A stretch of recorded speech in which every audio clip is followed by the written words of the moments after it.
మహాశివరాత్రి శుభ సందర్భంగా అందరికీ పాదాభివందనాలు. సదాశివ సమారంభాం శంకరాచార్య మధ్యమం అస్మదాచార్య పర్యంతం వందే గురు పరంపరం. ఇవాళ కొంతవరకు మనం భగవత్ కాలక్షేపం చేయాలనే సదుద్దేశంతో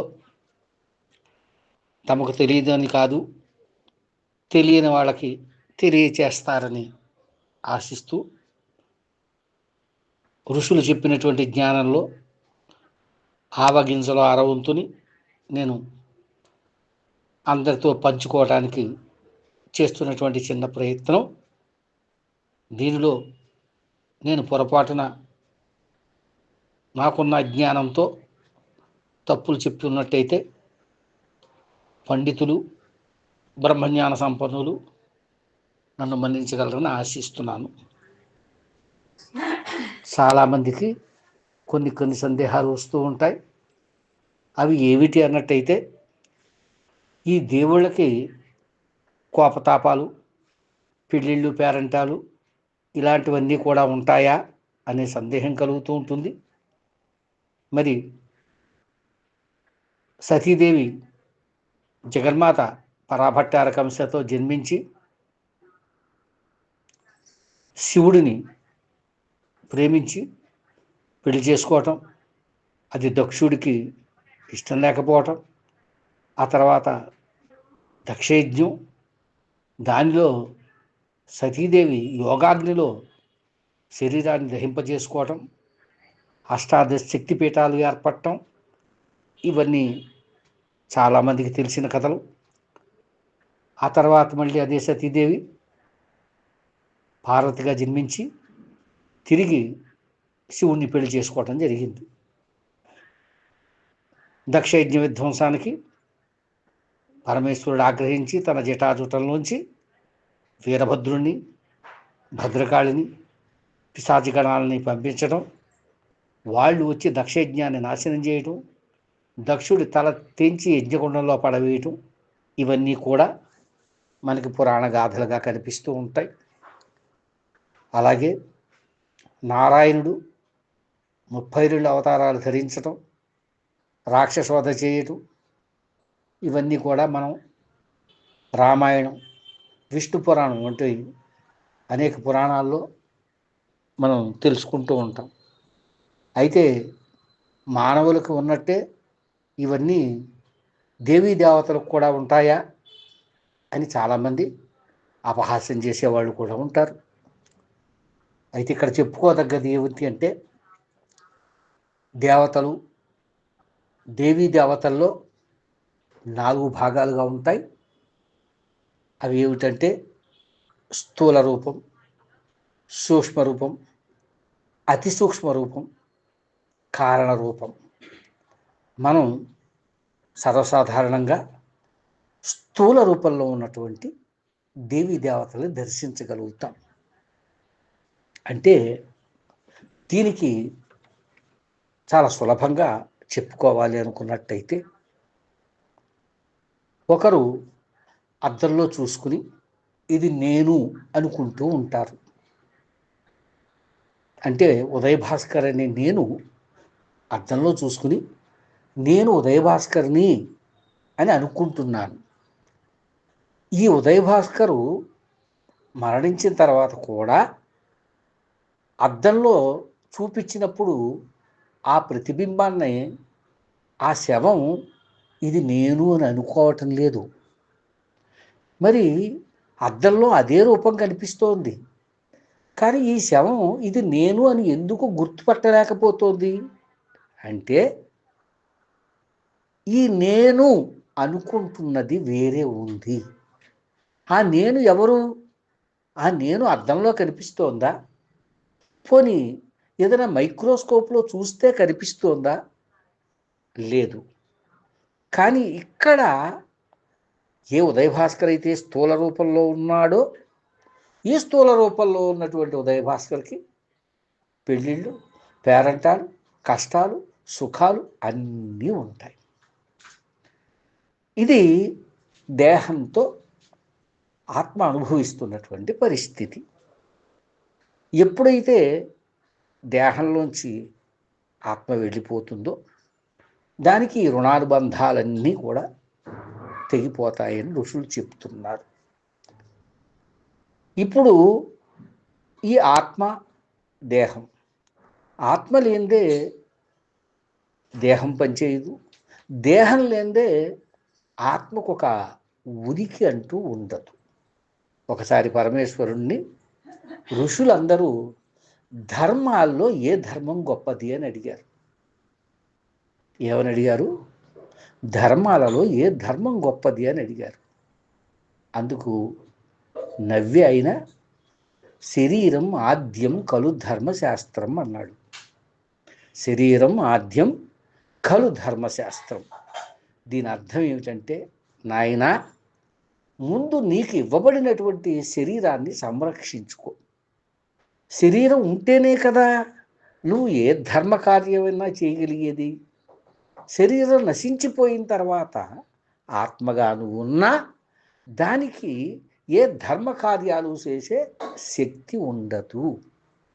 అంటే ఇక్కడ పవర్ ఉంటేనే మన ఇంట్లో ఫ్యాన్లు అయినా, ఫ్రిడ్జ్లు అయినా, టీవీలు అయినా పనిచేస్తాయి. టీవీలు, ఫ్రిడ్జ్లు ఇవన్నీ కూడా మనం స్విచ్ వేయకముందు కూడా అవి అలాగే ఉన్నాయి, కంటికి కనిపిస్తున్నాయి. కానీ ఒక స్విచ్ వేస్తే దాంట్లోకి పవర్ వస్తే మాత్రమే అవి తిరగటమో పనిచేయటమో జరుగుతోంది. అలాగే ఆత్మ ఉంటేనే దేహం పనిచేస్తుంది. ఎప్పుడైతే ఈ ఆత్మ వెళ్ళిపోతుందో ఆ దేహం ఉన్నా అది ఎందుకు పనికిరాదు. దాన్ని పూడ్చడమో, కప్పెట్టడమో, తగలేయడమో ఏదో ఒకటి చేస్తున్నాం. అంటే ఈ స్థూల రూపాన్ని మనం అద్దంలోనో ఫోటోలోనో చూడగలుగుతున్నాం. కానీ ఈ స్థూల రూపాన్ని నడిపిస్తున్నటువంటి సూక్ష్మ రూపాన్ని చూడలేము. ఇప్పుడు మనకి కనిపించే ఈ రుద్రుడు, పార్వతి, దక్షుడు, ఇంద్రుడు, చంద్రుడు వీళ్ళందరూ కూడా నారాయణుడితో సహితంగా ఇవన్నీ కూడా స్థూల రూపంగా ఉన్నటువంటి దేవతలు. వీళ్ళే ముఖ్యులా అంటే కాదు. వీళ్ళను నడిపిస్తున్నటువంటి సూక్ష్మ రూప దేవతలు ఉంటారు. ఇది చెప్పుకోవాలి అన్నట్టయితే ఇప్పుడు మనం ఉన్నాం. మన శరీరంలో దాదాపు 3,50,00,000 సెల్స్ ఉన్నాయి. మనకి షుగర్ కంప్లైంట్ మరొకటో వచ్చినప్పుడు మనం రక్త పరీక్ష చేయిస్తాం. మనకి సిరంజిలోంచి తీసుకున్నటువంటి రక్తం కనిపిస్తోంది. కానీ ఆ రక్తంలో ఏ ఉన్నాయో మనకి కనిపిస్తున్నాయా? కనిపించవు. వాటికి ఒక ప్రక్రియ చేసి వాటిని ఒక మైక్రోస్కోప్లో చూసినప్పుడు దాంట్లో ఉన్నటువంటి లవణాలు, దాంట్లో ఉన్నటువంటి షుగర్సు, దాంట్లో ఉన్నటువంటి అన్నీ మనకి ఆ శాస్త్రవేత్తకో ఆ డయాగ్నోస్టిక్స్కో తెలుస్తున్నాయి. దాన్ని బట్టి అయ్యా మీకు పలానా వ్యాధి ఉంది, పలానా షుగర్ ఉంది, లేకపోతే పలానా బీపీ ఉంది అని చెప్పగలుగుతున్నారు. మనకి దెబ్బ తగిలి సర్వసాధారణంగా రక్తం స్రవించడం మనం గమనిస్తూనే ఉంటాం. ఆ రక్తాన్ని మనం మన కళ్ళతో చూసినప్పుడు దాంట్లో ఉన్న ఇవన్నీ కనిపిస్తున్నాయా? మనకి కనిపించవు.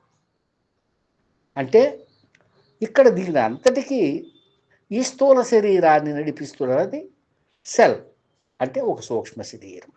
అయితే మరి ఈ సెల్ తనంతట తానుగా, అంటే ఈ సూక్ష్మ శరీరం తనంతట తానుగా ప్రవర్తిస్తోందా అంటే లేదు. మళ్ళీ దానికి ఏం చెబుతోంది వేదం? దానిలో నాయన ఇది పరమాణువు, దీనిలో 3 శక్తులు ఉన్నాయి. 1 సృష్టి, 2 స్థితి, 3 లయం అనే 3 శక్తులు ఉన్నాయని చెప్తున్నాయి. దీనిని శ్రీకృష్ణ భగవానుడు భగవద్గీతలో అనురణీయాన్ అనే ఒక శ్లోకంలో చెప్తాడు. అంటే నాయన ఈ సకల సృష్టి కూడా అణువు విచ్చిత్తి చెందటం వలన ఏర్పడింది. మీరెప్పుడైనా పొరపాటున అణువును కనుక నాశనం చేయాలని చూస్తే అది బ్రహ్మాండాన్ని నాశనం చేస్తుంది అని చెప్తాడు. కృష్ణుడి తర్వాత ఈ అణు సిద్ధాంతాన్ని ప్రతిపాదించిన వాడు భారతీయ సనాతన ఋషి అయినటువంటి కణాద మహర్షి. ఈయన ఈ అణువుకి కనిపెట్టి ఈ అణువులో న్యూట్రాన్, ఎలక్ట్రాన్, ప్రోటాన్ అంటే క్రియ, చలన శక్తి, ఇటువంటి 3 గుణాలు కలిగి ఉంది ఈ సెల్లు అని కణాద మహర్షి చెప్పాడు. దీన్నే సైన్స్ ఏమంటోంది? న్యూట్రాన్, ఎలక్ట్రాన్, ప్రోటాన్ అంటోంది. ఏ భాషలో చెప్పుకున్నా భావన అదే. కానీ మళ్ళీ ఇక్కడ ఈ న్యూట్రాన్, ఎలక్ట్రాన్, ప్రోటాన్ ఈ శక్తులు తమంతట తాముగా సంచరిస్తున్నాయా అంటే లేవు. చూసారా? మనం కనిపిస్తున్నది స్థూల శరీరం, మనం నడిపిస్తున్నది సూక్ష్మ శరీరం, దాన్ని నడిపిస్తున్నది అతి సూక్ష్మ శరీరం. ఇదే ఈ పరమాణువు. ఈ పరమాణువునే మనం సృష్టి, స్థితి, లయాలుగా చెప్తున్నాం. అయితే ఈ 3 కారణమవుతున్నాయంటే లేదు. వీటిని నడిపించటానికి కారణమైనటువంటి శక్తి మరొకటి ఉంది. అదే సదాశివుడు పరాభట్టారిక. అందుకే ఆదిశంకరుల వారు సదాశివ సమారంభాం అంటూ ప్రారంభించడం జరిగింది. మనలోనే ఇన్ని ఉన్నా మనం తెలుసుకోలేం. సూక్ష్మంగా ఉన్న వాటిని మనం దర్శించగలుగుతున్నామే తప్ప అతి సూక్ష్మంగా ఉన్న వాటిని మనం దర్శించలేం. అటువంటిది దానికన్నా సూక్ష్మంగా ఉన్నదాన్ని ఎలా దర్శించగలుగుతాం?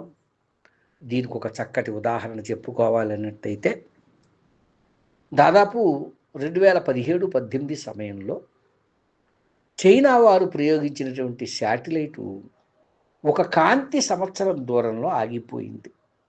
ఒక కాంతి సంవత్సరం అంటే కాంతి సెకనుకి 3 లక్షల కిలోమీటర్ల వేగంతో ప్రయాణం చేస్తూ 1 సంవత్సర కాలంలో ఎంత దూరం అయితే ప్రయాణం చేస్తుందో దాన్ని ఒక కాంతి సంవత్సరం, లైట్ ఇయర్ అంటారు. అంటే ఒక ఎస్టిమేషన్ ప్రకారం 93 లక్షల కోట్ల కిలోమీటర్ల దూరంలో అది ఆగిపోయింది. దాన్ని ఇప్పుడు రిపేర్ చేయాలి. ఏం చేయాలి? ఇంకొక శాటిలైట్ని ప్రయోగిస్తే అది అక్కడికి చేరటానికి కనీసం 25 సంవత్సరాలు పడుతుంది. ఈ 25 సంవత్సరాల కాలంలో ఆ శాటిలైట్ ఉంటుందా, పాడైపోతుందా తెలియదు. ఈ సమయంలో చైనా శాస్త్రజ్ఞులు ఏం చేశారంటే 65 కిలోల బరువైనటువంటి ఒక పరికరాన్ని కాంతి తరంగాల కింద మార్చి 15 సెకన్ల కాలంలో ఆ పాడైపోయిన శాటిలైట్ దగ్గరికి చేర్చడం జరిగింది. ఇది సంభవం. ఎలా సంభవమైంది అని మీరు అనుకోవచ్చు. అయ్యా, ఇక్కడ మనం టీవీలో ఒక దృశ్యం చూస్తున్నాం. ఆ దృశ్యం అమెరికాలో జరుగుతోంది. అమెరికా ఇక్కడి నుంచి దాదాపు ఒక 50,000 కిలోమీటర్ల దూరంలో ఉంది. మనం రిమోట్లో ఒక పాయింట్ నొక్కగానే మనకి అమెరికా మన కళ్ళ ముందుకు వస్తుంది. ఎలా వస్తుంది అంటే కాంతి దాన్ని కాంతి కిరణాల కింద మార్చేసి ఆ తర్వాత మన టీవీ దాన్ని బొమ్మల కింద మార్చి మనకు చూపిస్తోంది. ఈ విధంగా వీళ్ళు ఈ యంత్రాన్ని కూడా కాంతి కిరణాల కింద మార్చేశారు.